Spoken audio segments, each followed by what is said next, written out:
அன்பான மக்களே வணக்கம். இன்றைக்கி நம்ம எதை பற்றி பேச போகிறோன்னா, நீட் தேர்வை பற்றி. இப்போ நீட் தேர்வை நம்ம எதிர்ப்பு தெரிவிச்சிட்ருக்குறோம். இதனால் பிள்ளைங்க பாதிக்கப்படுது, இதனால் பிள்ளைங்க கஷ்டப்படுது அப்படின்றதுனால நீட்டு தேர்வு வேணாம் அப்படின்னு சொல்லி எதிர்ப்பு தெரிவிக்கிறோம். இப்போ என்னோட கருத்து பிரகாரம் நான் ஒரு 3ஆம் கிளாஸ் தான் படிச்சிருக்கிறேன். எனக்கு தோன்ற ஒரு சில விஷயங்களை நான் உங்கள்கிட்ட பதிவிடுறேன். இப்போது நீட்டு தேர்வுன்றது எல்லா பிள்ளைங்களுமே எழுதி போனால் தான் அங்கே பாஸ் ஆக முடியும். அப்போ இதில் ஏழை பணக்காரங்களாம் வித்தியாசம் கிடையாது. படித்து பரிசு எழுத போயிடலாம். நல்லா படிக்கிறவங்களுக்கு சீட்டு உண்டு. ஆனால் முன்னெல்லாம் பார்த்திங்கன்னா பணக்காரவங்க இருக்கிறவங்க, எம்எல்ஏவாக இருக்கிறவங்க, இப்படி இருக்கிறவங்களாம் என்ன செய்வாங்கன்னா பணத்தை கொடுத்து சீட்டை வாங்கிடுவாங்க. ஆனால் இப்போ இந்த நீட்டு தேர்வு என்பது நல்லா படிக்கிறவங்க படித்தவங்களுக்கு தான் சீட்டு. இது நல்ல ஒரு விஷயந்தான். எதுக்காக நம்ம எதுக்குறோன்றது தெரியல. கேட்டால் பிள்ளைங்க அப்செட் ஆகுதுங்க, கஷ்டப்படுதுங்க அப்படின்னு சொல்லி சொல்கிறாங்க. இப்போ எனக்கு தெரிஞ்சு படிப்பே கஷ்டம் தான் நான் சொல்லுவேன். எனக்கு தெரிஞ்சு எல்கேஜிலேருந்து 12th வரை படிக்கிற படிப்பே கஷ்டமாக இருக்குன்னு தான் நான் சொல்லுவேன். ஏன்னு கேட்டுக்கிட்டிங்கன்னா, அந்த காலத்தில் நான் ஒரு 3ஆவது தான் படிச்சிருக்கிறேன். படிக்கும்போது எங்களுக்கெல்லாம் புக்கு அப்போ என்ன புக்குனா ஒரு 5 புக்கு கொடுப்பாங்க. 5 புக்கு ஒரு 4 நோட்டு இருக்கும், அவ்வளோதான் அப்போ படிப்பு. ஆனால் அந்த காலத்தில் அந்த 3ஆம் கிளாஸ் படித்த நான் இன்றைக்கி எவ்வளோ ஒரு விஷயங்களை செயல்படுத்த என்னால் முடியுது. ஏன்னா அந்த படிப்பு அப்போ அவ்வளோ ஒரு சிம்பிளாக இருந்தாலும் நல்ல ஒரு ஆக்கப்பூர்வமாக இருக்கும். ஆனால் இப்போ பார்த்துக்கிட்டிங்கன்னா எல்கேஜி படிக்கிற பிள்ளைங்கிட்ட போய் கூட நோட்டு கேளுங்க, எத்தனை நோட்டு எவ்வளோ புக்கு இருக்குன்னு பாருங்கள். அதனால சுமக்க முடியாத அளவுக்கு இருக்குது. சின்ன குழந்தைங்க ஒரு பால்குடி கூட மறக்க முடியாத ஒரு குழந்தைய கொண்டு போய் எல்கேஜியில் படிக்க வைக்கும்போது அவ்வளோ புக்கு நோட்டு தூங்கி கூட எந்திரிக்காத குழந்தைய கொண்டு போய் படிக்க கொண்டு வைக்கிறாங்க. அது ஒரு ரொம்ப கஷ்டமான ஒரு விஷயந்தான். இப்போ எல்கேஜி படிக்கிற பிள்ளைகளுக்கே அப்படி அவ்வளோ புக்கு அவ்வளோ நோட்டு கொடுக்குது. ஆனால் அதை படிக்குதுங்க, படித்து தான் கொண்டு வராங்க.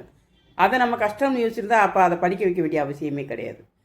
இப்போ நான் அன்றைக்கெலாம் ஒரு தெரிஞ்சவங்க ஒருத்தவங்க வீட்டுக்கு போகும்போது 8வது படிக்கிற குழந்த கிட்டத்தட்ட ஒரு 70-80 நோட்டு இருக்கும்.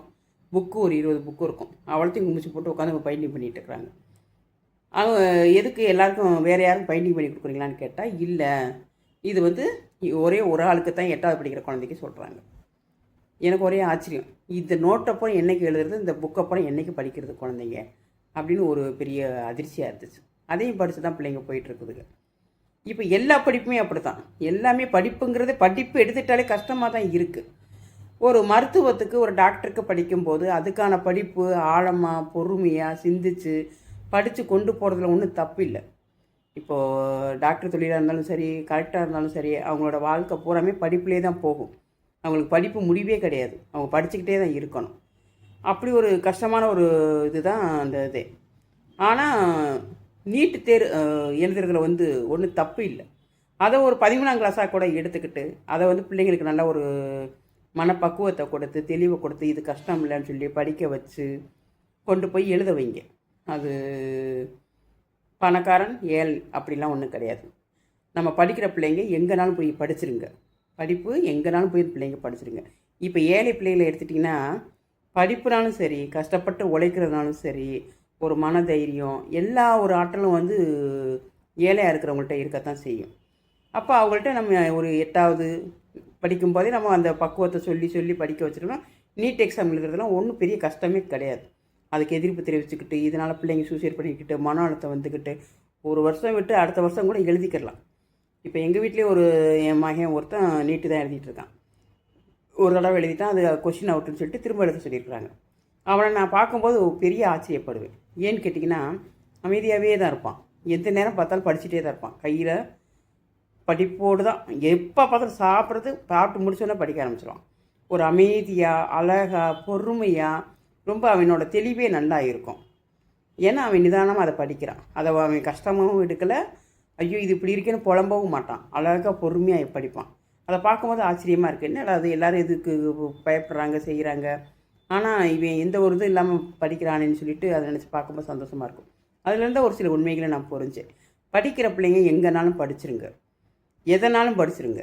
அது ஒரு பெரிய ஒரு விஷயமே கிடையாது. அதுக்கு போய்கிட்டு எல்லோரும் சேர்ந்துக்கிட்டு இது கஷ்டமாக இருக்குது அப்படின்னு சொல்லி சொல்லி அதுகளுக்கு ஒரு மன உளைச்சலை கொடுத்து நாம தான் சுற்றி இருக்கிறவங்க தான் அதை தெளிவாக சொல்லி கொடுக்கணும்.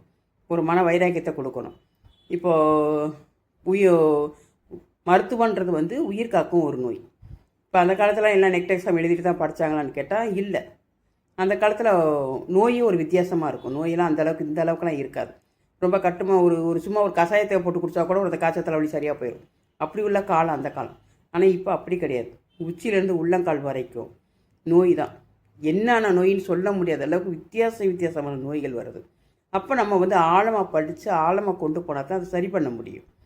அப்போ இந்த படிப்பு தேவை தான். சரிங்களா? நீட் எக்ஸாமு கண்டிப்பாக தேவை தான். நெட் இல்லை, நீட்டு. இந்த எக்ஸாமும் கண்டிப்பாக பிள்ளைங்க படிக்கத்தான் செய்யணும். படித்தா ஏழை பணக்காரன் இல்லை, படிக்கிற பிள்ளைங்க சீட்டு வாங்கிருங்க. பாகுபாடு இல்லாமல் நல்ல படிப்பு, ஒரே கல்வியாக போய் அழகாக படித்து அழகாக போயிடலாம். இது நல்ல ஒரு விஷயந்தான். இதுக்கு தேவையில்லாமல் வந்து பிள்ளைங்களையும் கெடுத்து பிள்ளைகளையும் அப்படியே இது அப்படி இருக்குது இப்படி இருக்குன்னு அதுக்கு மன உளைச்சல் கொடுத்துட்டு ஒரு வருஷம் எழுதுனா அடுத்த வருஷம் எழுதட்டும், படிக்கட்டும். அவங்க காலம்புற படிப்பு தான். இப்போ டாக்டருக்கு படிக்கிறவங்க காலம்புற படிச்சு தான் ஆகணும், கலெக்டருக்கு படிக்கிறவங்களும் காலம்புற படிச்சு தான் ஆகணும். அதனால் படிக்கிறது ஒன்றும் தவறில்லை. எனக்கு தெரிஞ்ச வரைக்கும் நீட் எக்ஸாம் நல்ல ஒரு இது தான். அதுக்கு பிள்ளைங்க சூசைட் பண்ண வேண்டிய அவசியம் இல்லை. மனசை பக்குவமாக வச்சுக்கோங்க. படிக்கிற பிள்ளைங்க எங்கேனாலும் எழுதிருங்க. படிப்புன்னு எடுத்துட்டால் எல்கேஜிலேருந்து கஷ்டமாக தான் இருக்குது. இல்லை படிப்பே இல்லாமல் கூட வளர்ந்துட்டு போயிடலாம். அந்தளவுக்கு ஒரு கொடுமையான ஒரு படிப்பை தான் இப்போ கொண்டு போய்கிட்டு இருக்கிறாங்க. அதில் நீட் வந்து ஒரு தவறான ஒரு விஷயம் கிடையாது. படித்தா ஏழை பணக்காரன் இல்லாமல் நல்லபடியாக வேலை வாங்கலாம், சீட்டு வாங்கலாம். இந்த ஒரு பொதுவான படிப்பை மன உளைச்சல் இல்லாமல் கொஞ்சம் மனதைரியமாக பொறுமையாக படிங்க, எல்லாம் சரியாகும் அப்படின்னு என்னோட கருத்து. இது சரியாக தப்பானது எனக்கு தெரியல. இது கட்டாயமும் கிடையாது. எனக்கு தோன்றதை நான் சொன்னேன். நன்றி, வணக்கம்.